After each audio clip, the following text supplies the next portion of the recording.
राम राम, जय माँ भारती, जय हिंदुस्तान। आप सभी का मेरे YouTube चैनल सत्य साक्षात्कार में हार्दिक अभिनंदन एवं स्वागत है।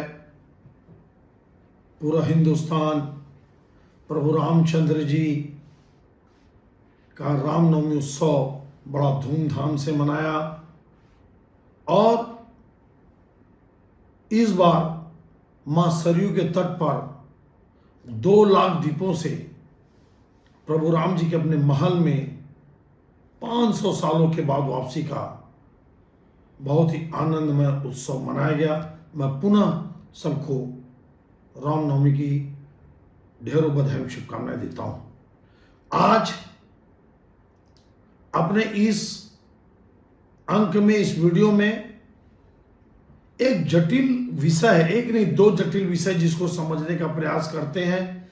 एक, जो बीएड पात्र बर्खास्त शिक्षक लगातार 120-125 दिन से धरना दे रहा है लगभग, और पंचायत सचिव भी 18 मार्च से पूरे प्रदेश के पंचायत सचिव हड़ताल में है। एक एक करके समझते हैं कि ये जो धरना हो रहा है, चाहे पंचायत सचिव का हो या बीएड पात्रता धारक बर्खास्त टीचरों के अनशन और धरने का मामला हो। एक बार बताऊं मैं आपको, सरकार में अगर दक्ष लोग बैठे हैं, दक्ष इन द सेंस में सीएम तो दक्ष हैं छत्तीसगढ़ के, लेकिन हर विषय को सीएम साहब देखते नहीं है। अगर अधिकारी, रिलेटेड अधिकारी बहुत दक्ष हैं या मुख्यमंत्री के सलाहकार बहुत शानदार तेज तर्रार हैं, दक्ष हैं और ईमानदारी से वो प्रॉब्लम को सॉल्व करने के लिए अगर अग्रसर हैं, तो मैं नहीं समझता कि प्रदेश या देश में ऐसी कोई भी समस्या जिसका हल ना हो या निराकरण ना निकाला जा सके। मैं दावे के साथ बोलता हूं कि निराकरण निकाला जा सकता है। हां, वो निराकरण किसको पसंद आता है नहीं आता एक अलग विषय है। अब अगर मैं बोल दूं कि मुझे जिम्मेदारी दे दो, तो भाई मुझे जिम्मेदारी कैसे दिया जाएगा। लेकिन आज मैं चर्चा करता हूं, पहले चर्चा करता हूं पंचायत सचिवों का। देखिए, भारतीय जनता पार्टी ने अपने मोदी की गारंटी में स्पष्ट लिखा कि हम अगर सत्ता में आते हैं तो पंचायत सचिवों को शासकीय कर्मचारी का दर्जा देंगे। मतलब जो अभी तक पंचायत सचिवों को जो शासकीय कर्मचारी का जो फायदा मिलता है, जो सुविधाएं मिलती हैं, वो अभी तक नहीं मिलती। शासकीयकरण मिलने से उनको भी एक मन में एक भाव विश्वास पैदा होगा अपने परिवार के प्रति, अपने प्रति, भविष्य के प्रति, बच्चों के प्रति, कि अगर हम शासकीय कर्मचारी बनते हैं तो हमारा परिवार सुरक्षित हो गया। अभी जितने दिन की नौकरी रहती है उतने दिन तक ही इनको एक प्रकार से तनख्वाह मिलता है, या आप समझ लीजिए मानदेय मिलता है। इसको लोग तनख्वाह बोलते हैं, 30,000 से लेकर 50,000 तक। तो फिर आखिर भारतीय जनता पार्टी की सत्ता आने के लगभग 1.5 साल बाद हो रहे हैं, क्यों इनको शासकीयकरण नहीं किया गया? क्यों मामला अटक रहा है? कहां पे कमेटी बनी? कमेटी क्या रिकमेंड कर रही है? कमेटी में बैठने वाले लोग कितने सिंसियर हैं? क्यों वो ध्यान नहीं दे रहे हैं? क्यों सरकार के पास सॉल्यूशन ला के नहीं दे रहे हैं? क्यों गतिरोध बना हुआ है? ये अच्छी बात नहीं है। आपको मैं स्पष्ट बोलूं, ये अदूरदर्शिता दिखाती है अधिकारियों की, ये अदूरदर्शिता दिखाती है मंत्रियों की, ये अदूरदर्शिता या एक प्रकार से अगर देखा जाए अक्षम्यता नहीं, कैपेबिलिटी ना होना को दिखाता है, या टाल मटोल करना, या सरकार को लोकप्रिय बनाने में रिलेटेड अधिकारियों का काम नहीं करना। कितनी कोई बहुत बड़ी बात नहीं है। आप बुलाइए सचिवों के संघ को, और स्टेप आपके पास अगर फंड में पैसा नहीं है तो बताइए उनको कि हमको ये प्रॉब्लम है। आमने सामने खुला बहस करिए, पूरा छत्तीसगढ़ शासन के बजट को रख। फिर आपने कमिटमेंट किया, ये मोदी की गारंटी है, तो आपने मोदी की गारंटी में अगर कमिटमेंट किया तो आपको तत्काल शासकीयकरण करना चाहिए। और यह स्थिति ही पैदा नहीं आने देना था कि शासकीय करण की मांग को लेकर जो सचिव धरने में जा रहे हैं, इस धरने में लाने की इनकी जरूरत ही नहीं थी। साथ में एक बात जोड़ू, मैं सरकार से मांग करता हूं कि शासकीकरण इनका होना चाहिए। 1 2 3 4 5 स्टेप वो क्या हो सकता है फाइनेंशियल स्थिति को देखते हुए। लेकिन एक चीज मैं बता रहा हूं, पंचायतों में 5 साल जब सरकार चलती, जैसे भूपेश की सरकार चली 5 साल, उसके पहले डॉक्टर रमन सिंह की चली, एक भी जांच ग्राम पंचायत में नहीं होता। मतलब 5 साल पंचायत ने या सरपंच और सचिव ने मिल के कितना पैसा पंचायत में आया, कहां कहां खर्चा हुआ, कहां खर्चा नहीं हुआ, किस में कितना खर्चा हुआ, ये एक भी बात जब पदभार ग्रहण होता है या जब एक सरपंच को दूसरे सरपंच को जब सत्ता सौंपी जाती है तो ग्राम सभा बुला के या एक एक नागरिक को एक दस्तावेज देना चाहिए, मौके का मुआयना करवाना चाहिए जीते हुए सरपंच और पंचों का। लेकिन ऐसा नहीं होता। मेरी मांग है विष्णुदेव सरकार से कि अभी सरकार गई है, अभी नए सरपंच आए, पिछले 5 साल का आप डीपली जांच करवाइए और लगातार पंचायत सचिव को एक पंचायत में मत रहने दीजिए। ये मेरी गुजारिश है। आजू बाजू के 10 किलोमीटर में जहां पर उनका रेसिडेंस है, 10-15 किलोमीटर के आजू बाजू में हर 5-5 साल में पंचायत चेंज करते रहिए उस अपना ग्राम को छोड़कर। मैं फिर बोलता हूं, ये विष्णुदेव सरकार के अधिकारियों की अदूरदर्शिता और अनकैपेबिलिटी है कि वो इस मामले को लंबा खींच रहे हैं। लंबा नहीं खींचना चाहिए, सीधा सीधा 2 टूक बात करना चाहिए और स्टेप बाय स्टेप हल करते हुए शासकीकरण का काम करना चाहिए। क्योंकि मोदी की गारंटी ने आपने प्रदेश की जनता और पंचायत सचिव को जवान दिया। अब बात करते हैं बीएड शिक्षाधारियों की। देखिए, बीएड शिक्षाधारकों की बर्खास्तगी सरकार ने करी है। मामला यहीं पे पेच फंसा हुआ है। इनको हाई कोर्ट और सुप्रीम कोर्ट से निराशा हाथ लगी।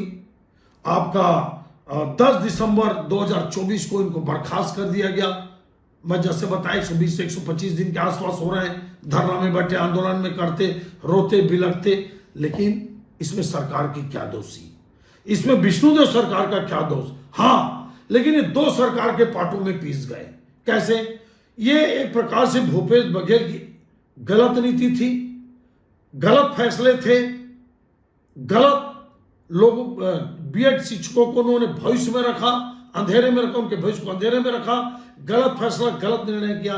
जबकि स्पष्ट है कि बीएड एक ग्रेजुएशन कोर्स है और डीएड एक, जिसको डीएलडी बोलते हैं, वो एक डिप्लोमा कोर्स है। और प्राइमरी और सहायक शिक्षकों के लिए, प्राइमरी स्कूल के लिए डीएड के ही डिप्लोमा को ही प्राथमिकता दी जाती है या सहायक शिक्षकों की भर्ती के लिए डीएड को ही मान्यता प्राप्त है कि डीएड ही पास। अब उसमें बीएड को पात्रता देकर उनको टीचर दिया गया। 2897 मतलब 2900 शिक्षकों की बर्खास्तगी हो गई सरगुजा बस्तर की, जहां तक मेरे को मालूम है। अब ये लगातार धरना दे रहे हैं। अब विष्णुदेव सरकार ये सोच रही होगी कि भाई हमने तो गलत काम नहीं किया, हमने तो गलत फैसला नहीं किया, ना हमने किसी बीएड पात्रताधारी जो शिक्षक काम कर रहे थे उनको पद से हटाया। ये तो हाई कोर्ट और सुप्रीम कोर्ट का फैसला है। लेकिन मैं बताऊं, कुछ बातें नियमों से हटकर, सरकारों से हटकर मानवता के दृष्टिकोण से भी सोचना चाहिए।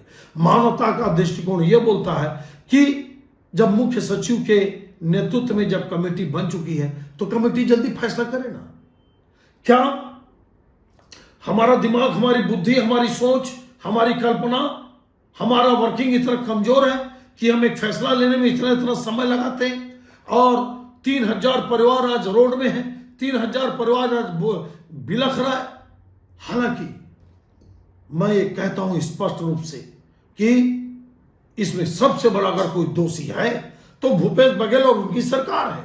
उन लोगों ने गलत फैसला कर गलत निर्णय लिया, गलत गाइडलाइन बनाया और शिक्षकों की भर्ती दी। अब होना क्या चाहिए? देखिए, ये बातें तो सब बोलते हैं कि उनको न्याय मिलना चाहिए। कई लोग न्यायाधीति करने भी जा रहे हैं, समर्थन भी दे रहे हैं। मैं भी जाऊंगा, लेकिन मेरे को किसी से निमंत्रण नहीं मिला। बिना निमंत्रण के मैं कहीं जाता नहीं। मेरा कहना यह है कि यह विषय मानवता के आधार पर फैसला लेने का विषय है। 3000 परिवार है, और इसमें 56 या 59 लोग ऐसे हैं जिन्होंने बड़ी बड़ी अपनी सरकारी नौकरी को, बड़ी या छोटी नौकरी को छोड़कर शिक्षक बना। क्योंकि लोगों को लगता है कि शिक्षकों की नौकरी दो कारण से, एक आदर और सम्मान का है, सम्मान मिलता है बच्चों के भविष्य, और दूसरा बहुत कम मेहनत में अच्छा पेमेंट मिलता है। ये दोनों कारण है, मैं स्पष्ट बोल रहा हूं आपको। अब इसमें मानवता का दृष्टिकोण क्या है? देखिए, छत्तीसगढ़ में शिक्षकों की कमी है, निश्चित रूप से कमी है। मेरा एक आप सुन लेना, आप शिक्षकों के आधार पर मैंने एक वीडियो बनाया था, आपको यूट्यूब में वो मिल जाएगा। शिक्षकों की कमी है। मेरे को लगता है कि ऐसा होना चाहिए कि जब बीएड पात्रताधारी शिक्षकों की भर्ती निकले या सरकार जल्दी निकाले, तो ये जो बर्खास्त हैं 2897 2900 के आसपास के जो टीचर, इनको कुछ मार्किंग मिले, इनको एक्सपीरियंस के आधार पर कुछ बोनस अंक मिले, इनको कुछ ऐसा एडवांटेज दिखे जब एग्जाम के लिए या भर्ती का जब नियम बने, तब उनमें इन 3000 के लगभग बर्खास्त शिक्षकों के लिए एक ऐसा एडवांटेज दिया जाए जिसको इनको ऐसा लगे कि हमारे बारे में सरकार को सोच रही है, हमारे बारे में सरकार हीन ना होकर संवेदनशील है और हमसे सरकार प्रेम करती है। हम इस सरकार के ही अंग हैं, हम इस छत्तीसगढ़ के ही अंग हैं, और दो सरकारों की लड़ाई में या भूपेश बघेल की गलती में इन बीएड टीचरों के जो बर्खास्त हुए, इनकी क्या गलती है? तो मैं अंत में यही बोलूंगा कि न्याय देने में या फैसला लेने में या निर्णय करने में या स्पष्ट फैसला लेने में देरी नहीं होनी चाहिए। मैं आपको ईमानदारी से बता रहा हूं, लटका के रखना, वो इंग्लिश में आता, मैं तो इंग्लिश ज्यादा आता नहीं, justice delay is justice deny, ऐसा कुछ है, माफ करना, इंग्लिश में ज्यादा जानता नहीं हूं।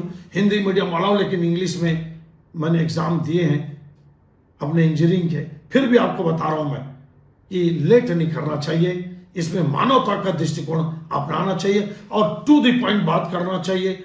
आप 500,000 करके आप टीचरों की भर्ती चालू करिए बीएड वालों का, और इनको बोनस अंक देकर या एडवांटेज देकर या नियमों में कुछ बदलाव कर, इनको जैसे विकलांग को, जैसे फौजियों को, जैसे अन्य वर्ग को एक एडवांटेज मिलता है, वैसी एडवांटेज इनको मिलना चाहिए। और इनके परिवार के बारे में सोचते हुए मानवतापूर्ण दृष्टिकोण अपनाते हुए सरकार को आगे काम करना चाहिए। मेरा नैतिक समर्थन है, लेकिन चूंकि मैं सरकार की फाइनेंशियल स्थिति को मैं जानता नहीं हूं, इसलिए मैं कुछ स्पष्ट बोल नहीं पाता। लेकिन मैं पंचायत सचिव और बीएड वालों के धरने को जल्द से जल्द खत्म करने की मांग मैं विष्णुदेव सरकार से करता हूं। यह आत्म विश्लेषण आपको कैसा लगा आप जरूर बताइए, और आप सबको मेरा समर्थन, मेरे YouTube चैनल को समर्थन देने के लिए बहुत बहुत धन्यवाद। कृपया सत्य साक्षात्कार चैनल को सब्सक्राइब करना ना भूले। इसके बाद बहुत जल्द राष्ट्रीय अध्यक्ष बीजेपी का कौन बन रहा है, ये मैं आकलन या एक समीक्षा लेकर आपके सामने आने वाला हूं। आप सबका धन्यवाद। जय हिंद, जय छत्तीसगढ़ माता दी।